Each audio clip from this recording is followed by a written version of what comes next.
This is Ujjwal Kashyap and I welcome you at I Desire UPSC.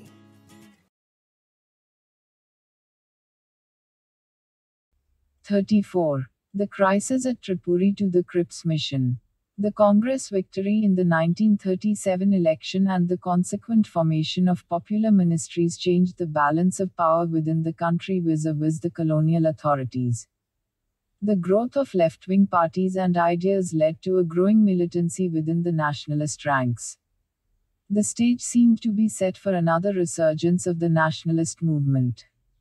Just at this time, the Congress had to undergo a crisis at the top, an occurrence which plagued the Congress every few years.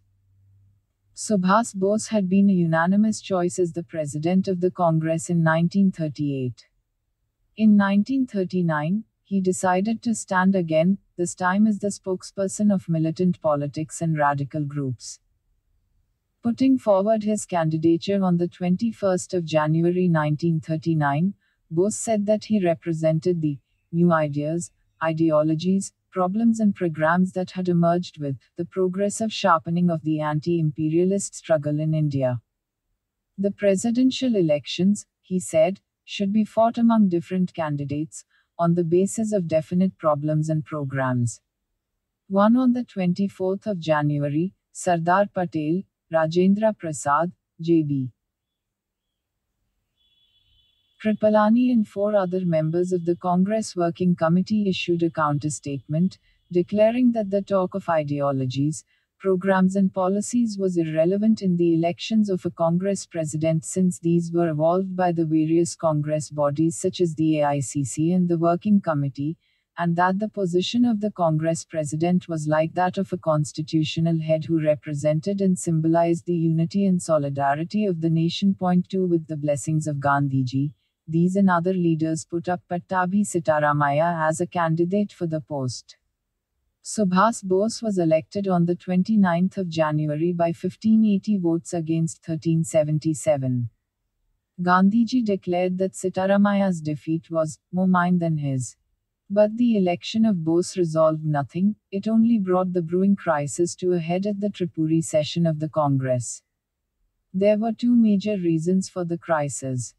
One was the line of propaganda adopted by Bose against Sardar Patel and the majority of the top Congress leadership whom he branded as rightists.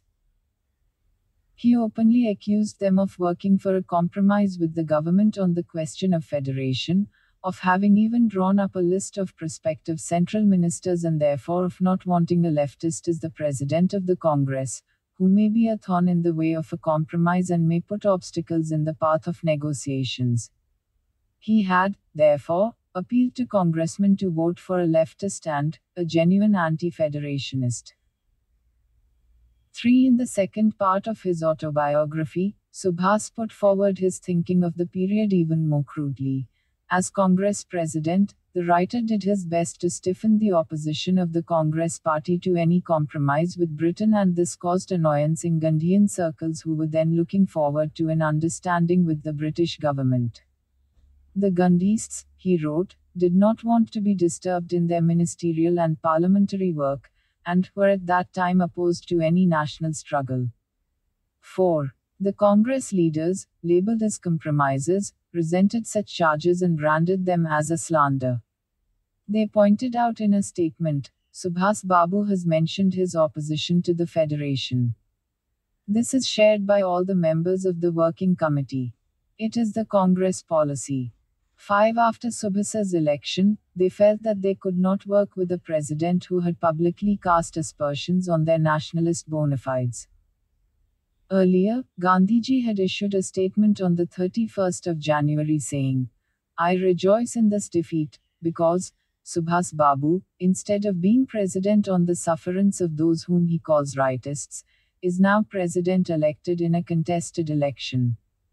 This enables him to choose a homogeneous cabinet and enforce his program without let or hindrance. 6. Jawaharlal Nehru did not resign along with the 12 other Working Committee members. He did not like the idea of confronting Bose publicly. But he did not agree with Bose either. Before the elections, he had said that in the election no principles or programs were at stake. He had been unhappy with Bose's aspersions on his colleagues. Nor did he agree that the fight was between the left and the right. His letter to Subhas on the 4th of February 1939 would bear a long quotation: "I do not know who you consider a leftist and who a rightist." The way these words were used by you in your statements during the presidential contest seemed to imply that Gandhiji and those who are considered as his group in the working committee are the rightist leaders. Their opponents, whoever they might be, are the leftists. That seems to me an entirely wrong description. It seems to me that many of the so-called leftists are more right than the so-called rightists. Strong language and a capacity to criticize and attack the old Congress leadership is not a test of leftism in politics. I think the use of the words left and right has been generally wholly wrong and confusing. If, instead of these words, we talked about policies, it would be far better. What policies do you stand for? Anti-federation, well and good. I think that the great majority of the members of the working committee stand for that, and it is not fair to hint at their weakness in this respect.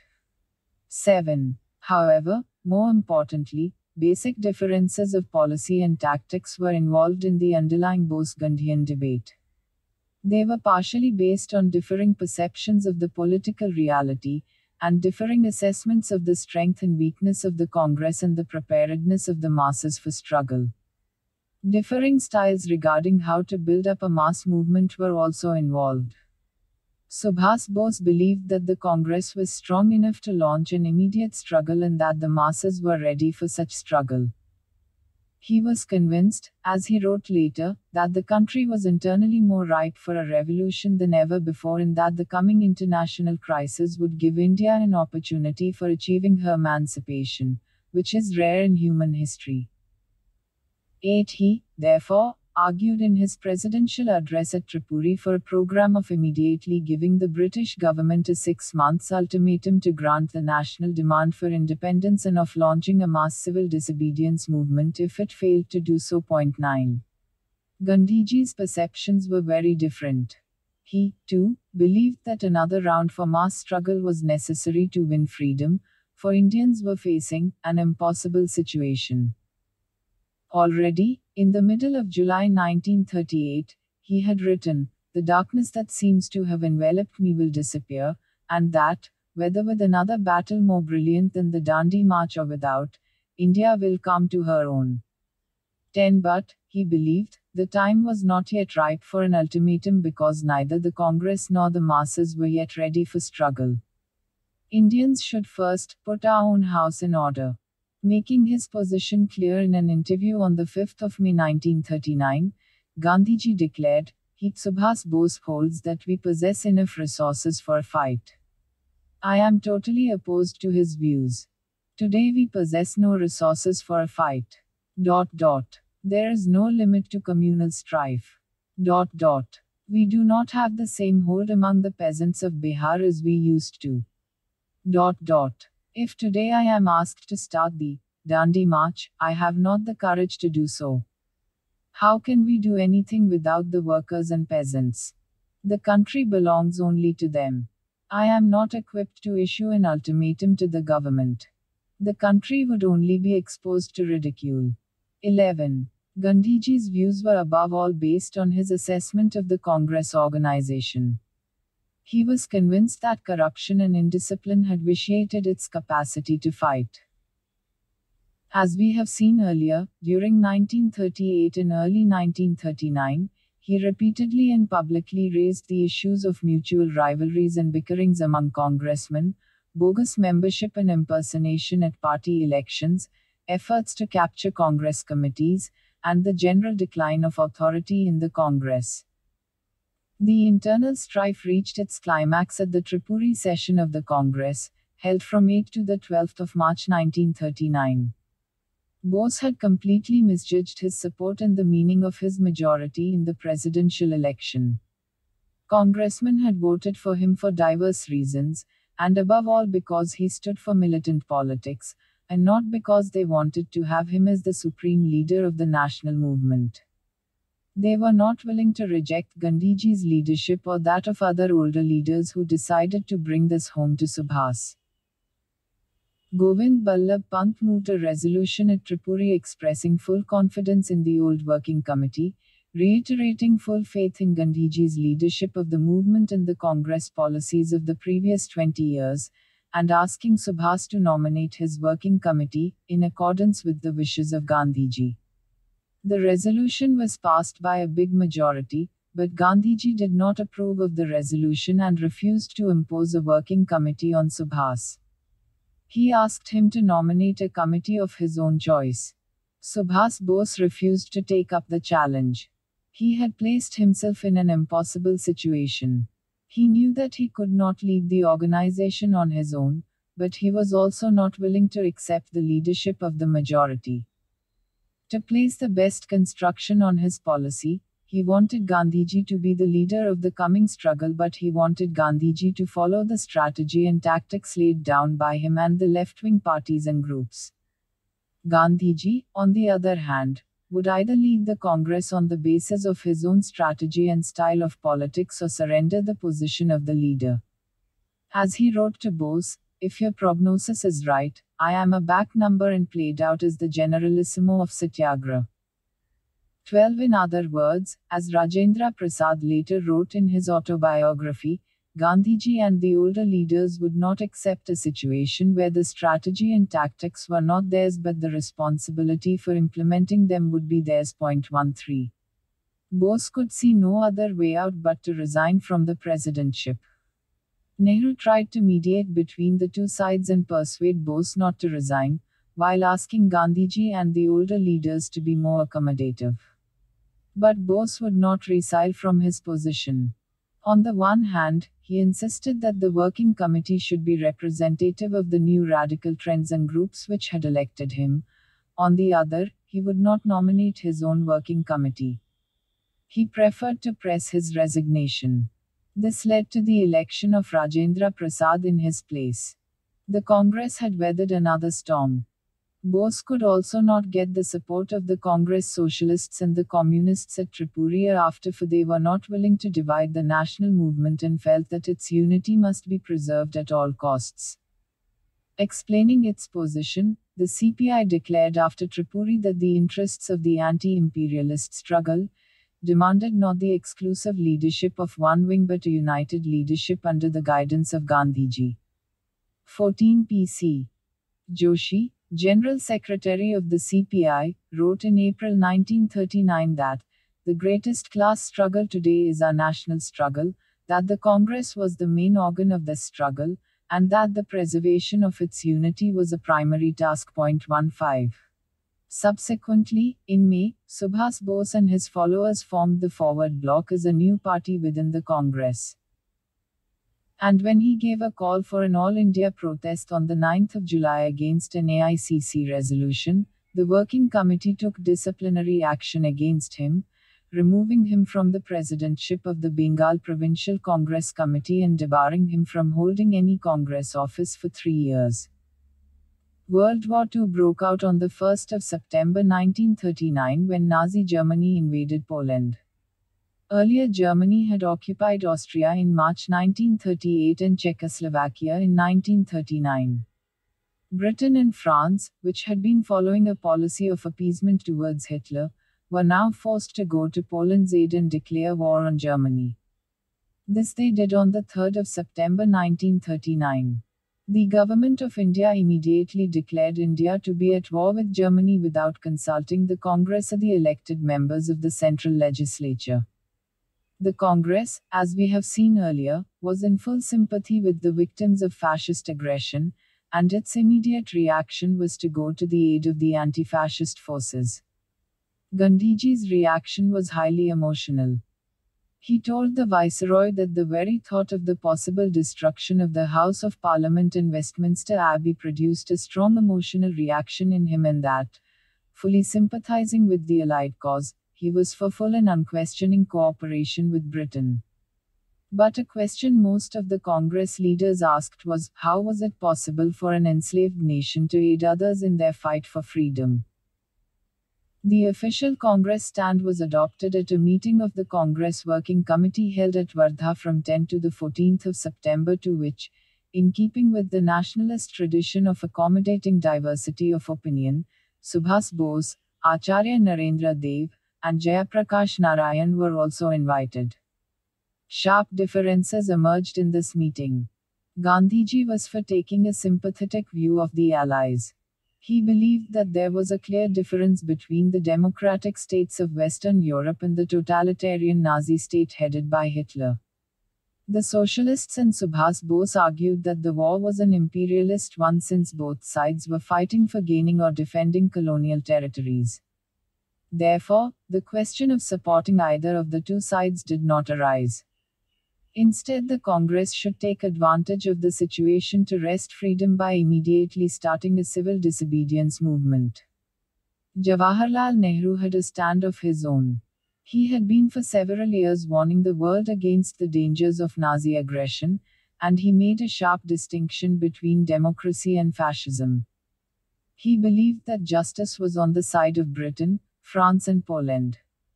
But he was also convinced that Britain and France were imperialist countries and that the war was the result of the inner contradictions of capitalism maturing since the end of World War I. He, therefore, argued that India should neither join the war till she herself gained freedom nor take advantage of Britain's difficulties by starting an immediate struggle. Gandhiji found that his position was not supported by even his close followers such as Sardar Patel and Rajendra Prasad. Consequently, he decided to support Nehru's position, which was then adopted by the Working Committee. Its resolution, while unequivocally condemning the Nazi attack on Poland as well as Nazism and fascism, declared that India could not be party to a war which was ostensibly being fought for democratic freedom while that freedom was being denied to her. If Britain was fighting for democracy and freedom, she should prove this in India. In particular, she should declare how her war aims would be implemented in India at the end of the war. Indians would then gladly join other democratic nations in the war effort to starting a mass struggle, but it warned that the decision could not be delayed for long. As Nehru put it, the Congress leadership wanted to give every chance to the Viceroy and the British government. The British government's response was entirely negative. Linlithgow, the Viceroy, in his well-considered statement of the 17th of October 1939 harped on the differences among Indians, tried to use the Muslim League and the princes against the Congress, and refused to define Britain's war aims beyond stating that Britain was resisting aggression. As an immediate measure, he offered to set up a consultative committee whose advice might be sought by the government whether it felt it necessary to do so. For the future, the promise was that at the end of the war the British government would enter into consultations with representatives of several communities, parties, and interests in India, and with the Indian princes as to how the Act of 1935 might be modified. In a private communication to Zetland, the Secretary of State, Linlithgow was to remark a few months later, "I am not too keen to start talking about a period after which British rule will have ceased in India. I suspect that that day is very remote and I feel the least we say about it in all probability the better." 16 On the 18th of October, Zetland spoke in the House of Lords and stressed differences among Indians, especially among Hindus and Muslims. He branded the Congress as a purely Hindu organization. 17 It, thus, became clear that the British government had no intention of loosening their hold on India during or after the war and that it was willing, if necessary, to treat the Congress as an enemy. The reaction of the Indian people and the national leadership was sharp. The angriest reaction came from Gandhiji, who had been advocating more or less unconditional support to Britain. Pointing out that the British government was continuing to pursue the old policy of divide and rule, he said, "The Indian Declaration of the Viceroy shows clearly that there is to be no democracy for India if Britain can prevent it. The Congress asked for bread and it has got a stone." Referring to the question of minorities and special interests such as those of the princes, foreign capitalists, Zamindars, etc., Gandhiji remarked, "The Congress will safeguard the rights of every minority so long as they do not advance claims inconsistent with India's independence." But, he added, independent India will not tolerate any interests in conflict with the true interests of the masses. 18. The Working Committee, meeting on the 23rd of October, rejected the Viceregal statement as a reiteration of the old imperialist policy, decided not to support the war, and called upon the Congress ministries to resign as a protest. This they did as disciplined soldiers of the national movement. But the Congress leadership still stayed its hand and was reluctant to give a call for an immediate and a massive anti-imperialist struggle. In fact, the Working Committee resolution of the 23rd of October warned congressmen against any hasty action. While there was agreement among congressmen on the question of attitude to the war and the resignation of the ministries, sharp differences developed over the question of the immediate starting of a mass satyagraha. Gandhiji and the dominant leadership advanced three broad reasons for not initiating an immediate movement. First, they felt that since the cause of the Allies, Britain and France, was just, they should not be embarrassed in the prosecution of the war. Second, the lack of Hindu-Muslim unity was a big barrier to a struggle. In the existing atmosphere, any civil disobedience movement could easily degenerate into communal rioting or even civil war. Above all, they felt that there did not exist in the country an atmosphere for an immediate struggle. Neither the masses were ready nor was the Congress organizationally in a position to launch a struggle. The Congress organization was weak and had been corrupted during 1938-39. There was indiscipline and lack of cohesion within the Congress ranks. Under these circumstances, a mass movement would not be able to withstand severe repressive measures by the government.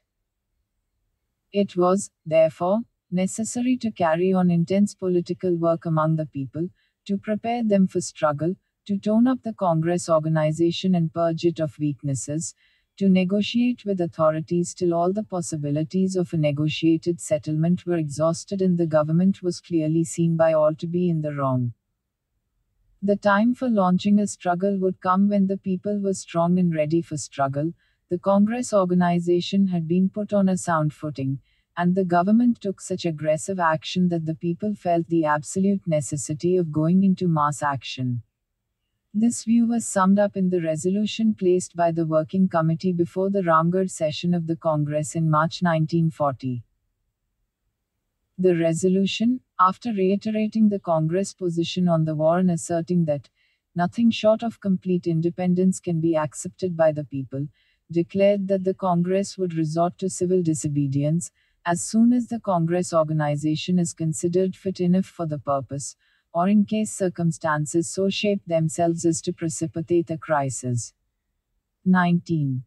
An alternative to the position of the dominant leadership came from a coalition of various left-wing groups: Subhas Bose and his Forward Bloc, the Congress Socialist Party, the Communist Party, the Royists, etc.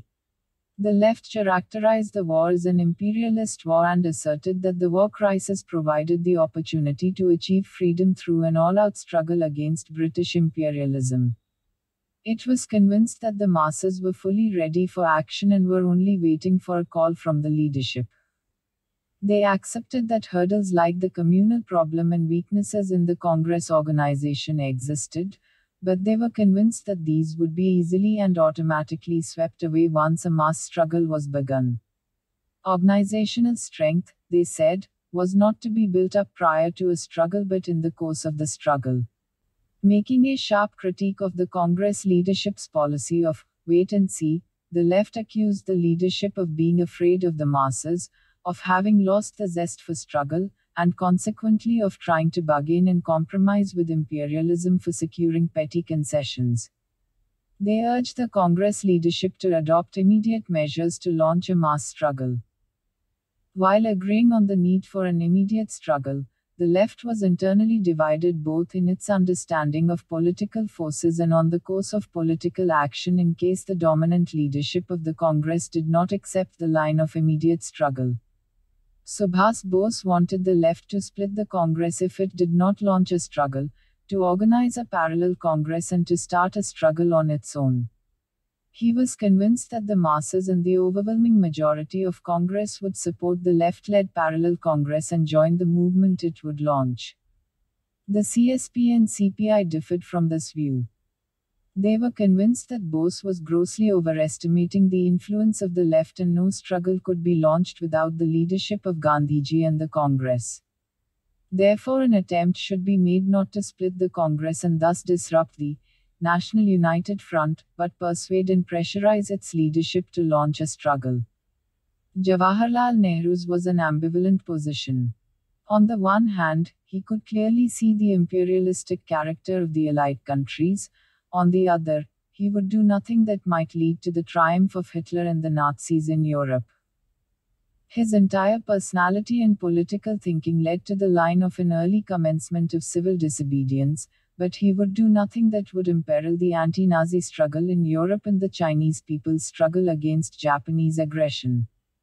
In the end, however, the dilemma was resolved by Nehru going along with Gandhiji and the majority of the Congress leadership. But politics could not go on this placid note for too long.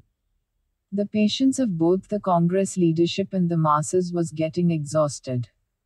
The government refused to budge and took up the position that no constitutional advance could be made till the Congress came to an agreement with the Muslim communalists.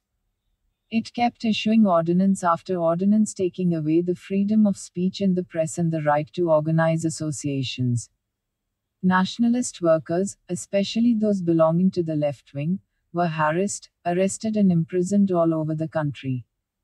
The government was getting ready to crush the Congress if it took any steps towards a mass struggle.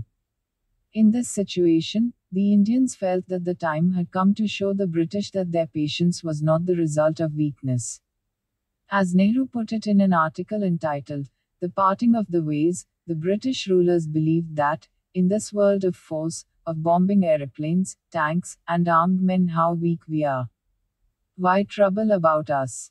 But perhaps, even in this world of armed conflict, there is such a thing as the spirit of man, and the spirit of a nation, which is neither ignoble nor weak, and which may not be ignored, save at peril.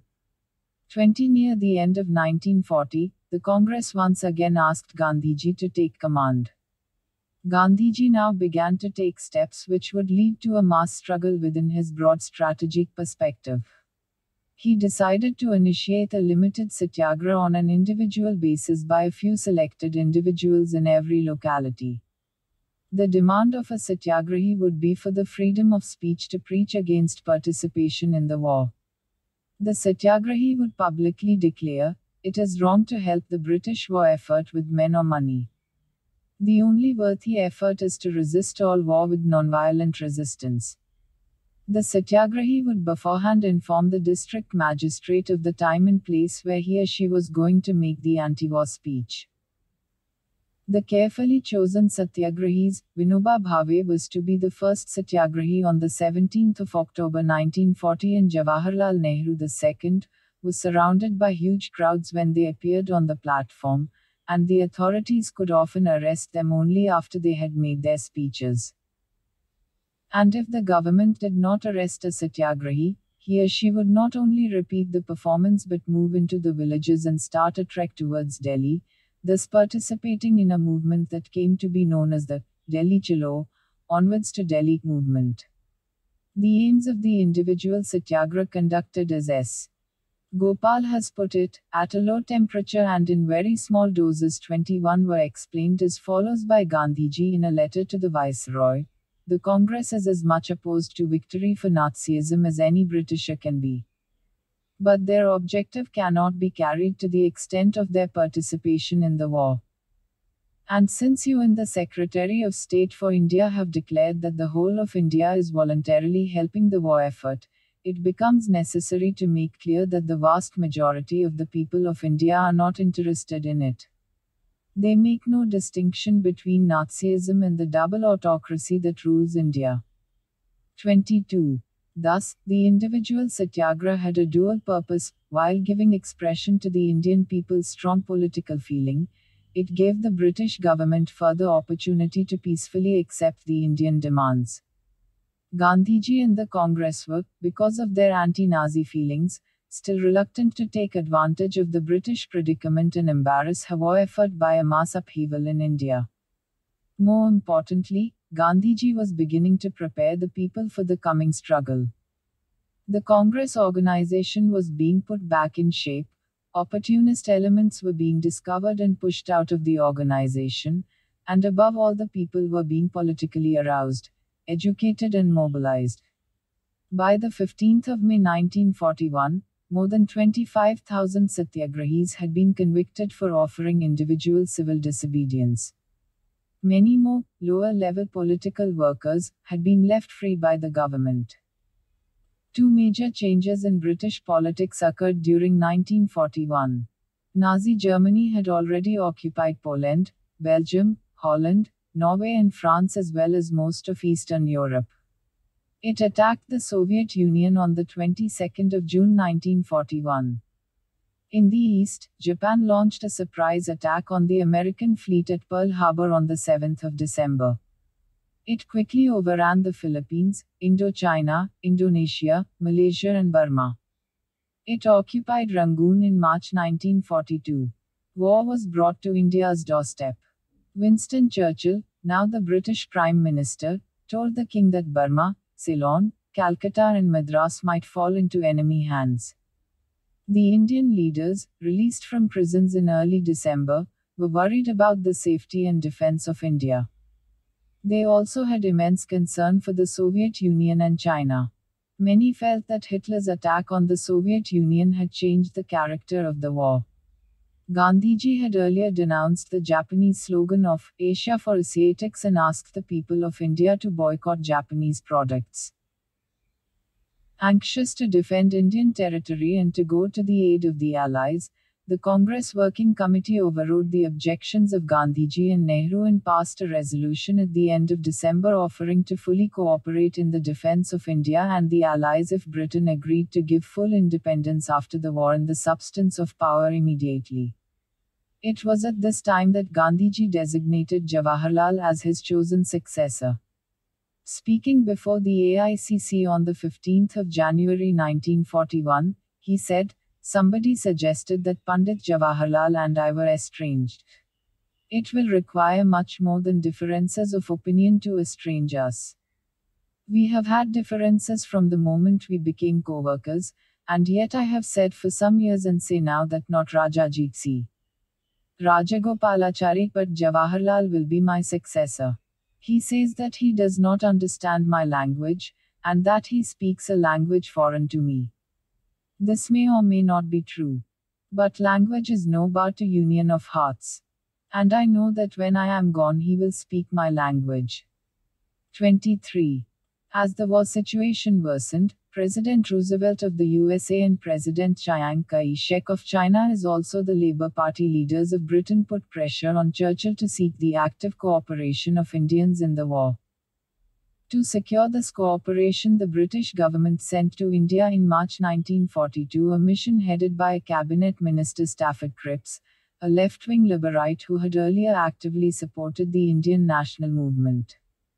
Even though Cripps announced that the aim of British policy in India was the earliest possible realization of self-government in India, the draft declaration he brought with him was disappointing. The declaration promised India dominion status and a constitution-making body after the war whose members would be elected by the provincial assemblies and nominated by the rulers in case of the princely states. The Pakistan demand was accommodated by the provision that any province which was not prepared to accept the new constitution would have the right to sign a separate agreement with Britain regarding its future status. For the present, the British would continue to exercise sole control over the defense of the country. Ameri, the Secretary of State, described the declaration as in essence a conservative, reactionary and limited offer. 24 Nehru, a friend of Cripps, was to write later, "When I read those proposals for the first time I was profoundly depressed." 25. Negotiations between Cripps and the Congress leaders broke down. The Congress objected to the provision for dominion status rather than full independence, the representation of the princely states in the Constituent Assembly not by the people of the states but by the nominees of the rulers, and above all by the provision for the partition of India. The British government also refused to accept the demand for the immediate transfer of effective power to the Indians and for a real share in the responsibility for the defense of India. An important reason for the failure of the negotiations was the incapacity of Cripps to bargain and negotiate. He had been told not to go beyond the draft declaration. Moreover, Churchill, the Secretary of State, Ameri, the Viceroy, Linlithgow, and the Commander-in-Chief, Wavell, did not want Cripps to succeed and constantly opposed and sabotaged his efforts to accommodate Indian opinion. Stafford Cripps returned home in the middle of April, leaving behind a frustrated and embittered Indian people. Though they still sympathized with the anti-fascist forces, especially the people of China and the Soviet people, they felt that the existing situation in the country had become intolerable. The time had come, they felt, for a final assault on imperialism. If you want to support us in our efforts, kindly subscribe to our channel, like it and share it so that others too gets its benefit. Happy learning. Thank you. Jai Hind, Jai Bharat.